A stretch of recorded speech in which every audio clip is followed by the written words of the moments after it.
السلام علیکم دوستو، آج میں آپ کو ایک اہم بریکنگ نیوز کے ساتھ آگاہ کرتا چلوں۔ جنہوں نے کرونا ویکسین لگوا لی ہے اور جنہوں نے نہیں لگوائی ان لوگوں کے لیے بہت بڑی خبر آ چکی ہے۔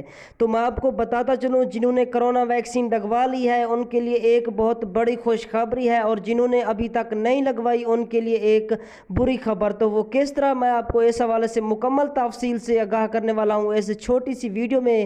دوستو، اس سے قبل میں آپ سے ایک چھوٹی سی گزارش کرتا چلوں، اس ویڈیو کو لائک کر دیں اور اسی کے ساتھ اس چینل کو لازمی سبسکرائب کر دیں، اور ساتھ ہی کھڑے بیل آئیکن کو ضرور انیبل کر دیں تاکہ اس طرح کی ہر نئی آنے والی نیوز کا نوٹیفیکیشن آپ کو وقت پر ملتا رہے تاکہ آپ رہیں باخبر۔ تو دوستو، میں آپ کو بتاتا چلوں، جنہوں نے کرونا ویکسین لگوا لی ہے ان کو احتیاطاً کام لینا ہوگا۔ بخار کی صورت میں وہ زیادہ تر ڈاکٹر سے رجوع کریں۔ جنہوں نے ابھی تک کرونا ویکسین نہیں لگوائی وہ جلد از جلد کرونا ویکسین لگوا لیں۔ جی ہاں ناظرین، حکومت کی جانب سے اعلان کیا گیا ہے جنہوں نے ابھی تک کرونا ویکسین نہیں لگوائی وہ 10 ستمبر تک کرونا ویکسین لگوا لیں۔ اگر نہیں لگوائیں گے تو 10 ستمبر کے بعد ان کو کرونا ویکسین لگوانی بھی لازمی پڑے گی، اور ان کو ایک ویکسین ملے گی 10,000 میں۔